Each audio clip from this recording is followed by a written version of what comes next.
یہ مہینہ اللہ کی رحمتوں کا موسم بہار ہے۔ چھم چھم رحمتیں برستی ہیں، انوار اترتے ہیں، گناہگاروں کو آتش دوزخ سے نجات بخش دی جاتی ہے۔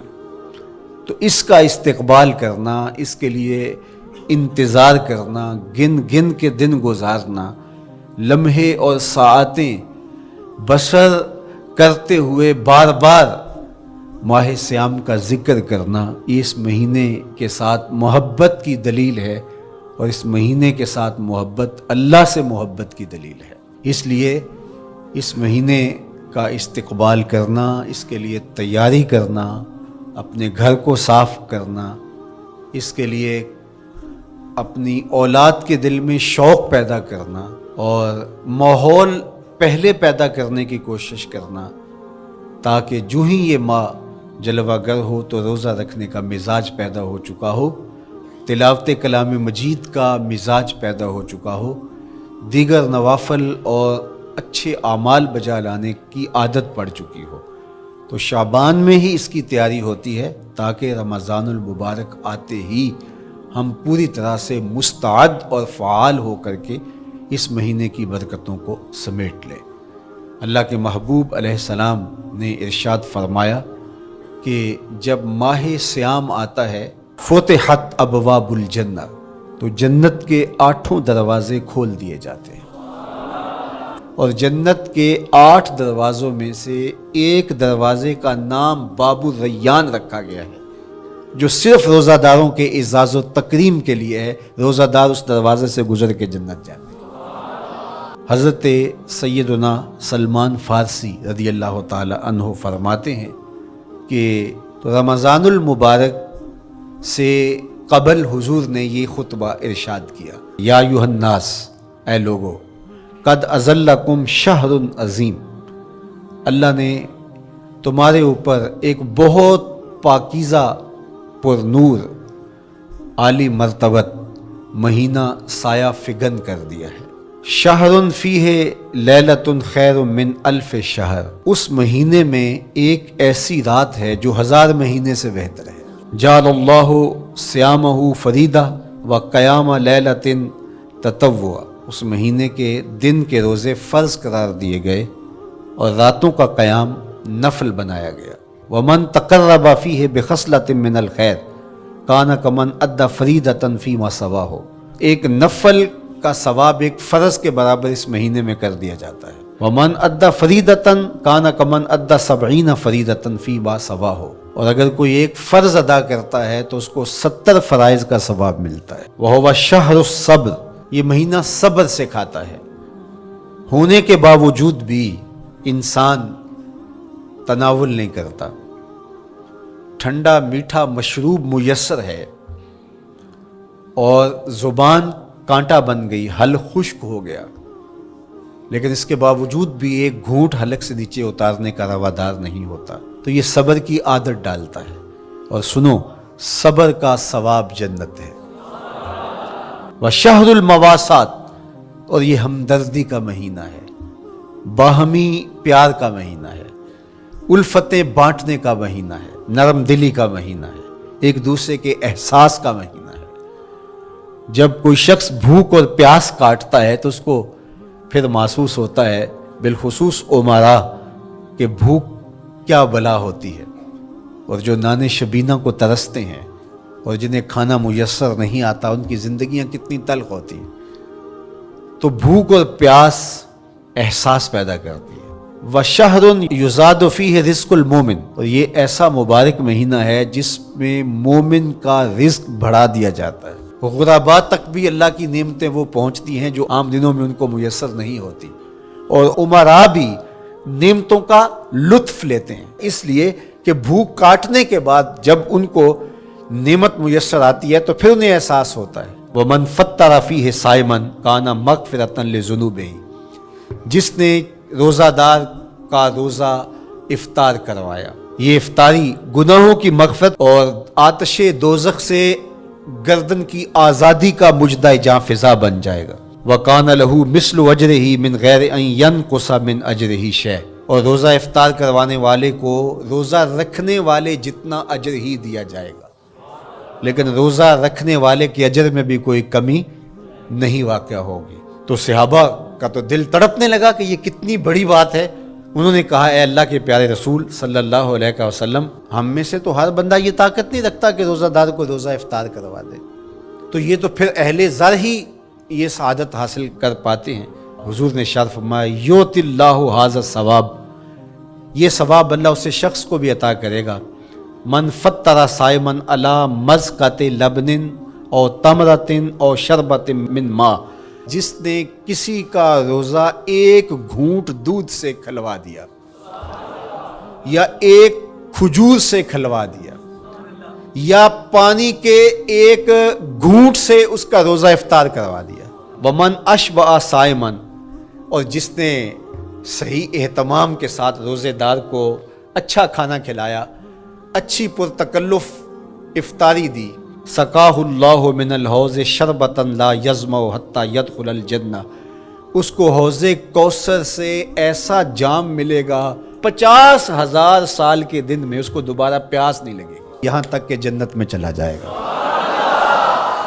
فرمایا وَهُوَ شَهْرٌ أَوَّلُهُ رَحْمَةٌ، یہ وہ مہینہ ہے جس کے پہلے 10 دن رحمت ہیں، اور اس کا درمیانی عشرہ اوسطہ وہ مغفرت ہے، وآخرہ عتق من النار، اور اس کا آخری عشرہ جو ہے وہ آتش دوزخ سے نجات کا ضامن ہے۔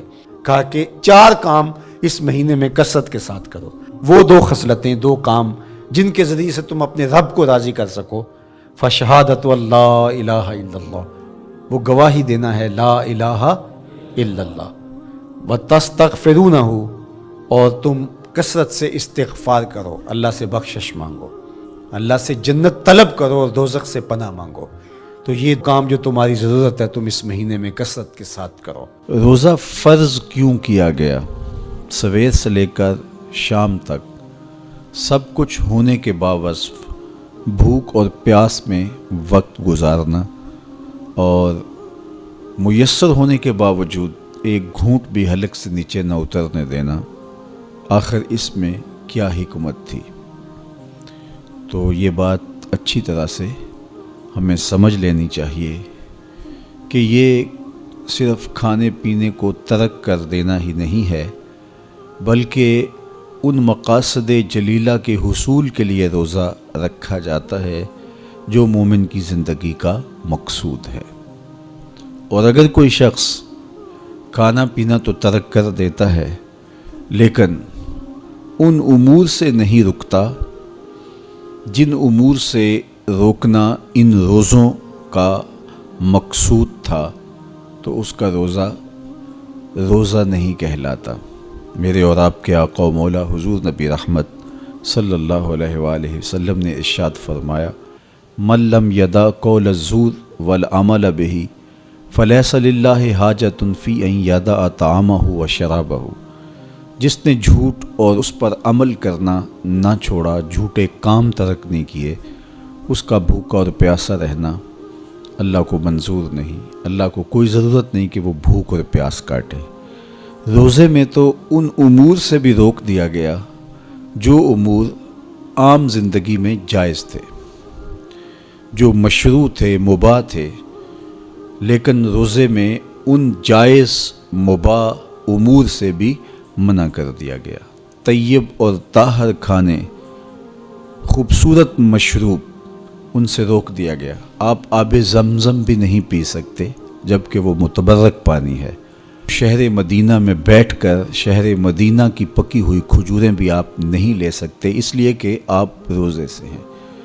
تو روزے میں آپ کو متبرک چیزیں کھانے سے بھی روک دیا گیا، متبرک مشروب پینے سے بھی منع کر دیا گیا۔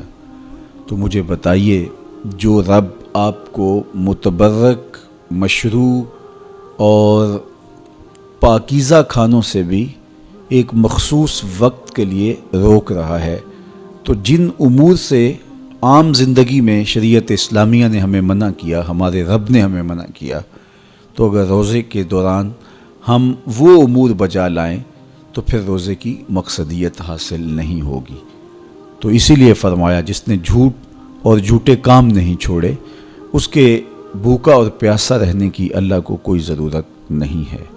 تو وہ یہ چاہتا ہے کہ میرے بندے ان امور سے بھی جب رک جائیں گے جن امور سے عام زندگی میں نہیں روکا گیا، تو وہ لازمی طور پہ ان امور سے رکنے کی کوشش کریں گے جن امور سے اسے منع کیا گیا ہے۔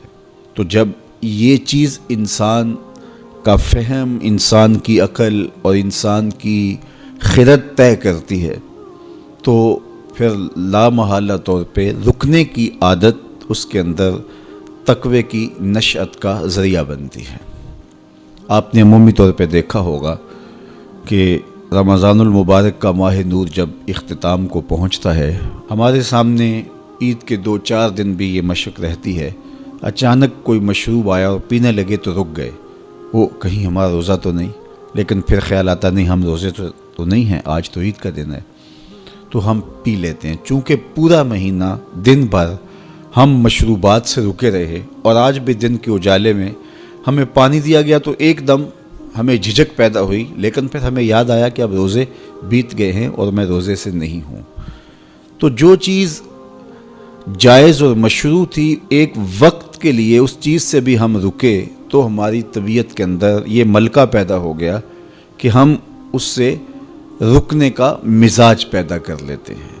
تو اگر ہم ان امور سے رک جاتے ہیں جن کو شریعت اسلامیہ نے منع کیا ہوا ہے، تو پھر دوبارہ جب اس کو کرنے لگتے ہیں تو پھر ہمارا ہاتھ بھی رکے گا، اور پھر ہم مستقل اپنے ہاتھ کو روک سکتے ہیں کہ ہاں میاں یہ روزے میں بھی چیزیں منع تھی اور روزے کے بعد بھی یہ چیزیں ہمارے اوپر منع ہیں۔ تو ایک ملکہ پیدا ہو جائے گا ان امور منہیات سے رکنے کا، ان سے باز رہنے کا۔ تو گویا یہی تقوی ہے کہ جو اللہ جل شانہ نے ہمارے اوپر حرام کیا ہے اس سے ہم رک جائیں، جس کام کے کرنے کا حکم دیا ہے اس کام کو ہم بجا لائیں۔ جس طرح ڈھال آپ کر دیتے ہیں جنگ میں برستے ہوئے تیروں کے سامنے، تو وہ تیر ڈھال سے ٹکرا کے گر جاتے ہیں اور آپ کو نقصان نہیں پہنچتا، تو روزہ بھی آتش دوزخ سے ڈھال ہے، جہنم کی آگ سے بچانے والا ہے۔ روزے دار کو اللہ کی خاص رحمت نصیب ہوتی ہے۔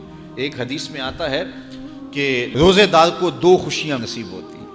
ایک خوشی اسے تب ملتی ہے جب وہ روزہ کھولتا ہے، جب سارے دن کی بھوک اور پیاس کاٹنے کے بعد شام کے لمحے ہوتے ہیں اور پھر روزہ منزل تک پہنچتا ہے، تو کس مسرت اور خوشی اور سرشاری کے عالم میں روزہ دار ہوتا ہے کہ شکر ہے کہ اتنی لمبی اور اتنی سخت گرمی کے ماحول کی شدت کے باوجود اللہ تعالیٰ نے مجھے روب منزل کیا۔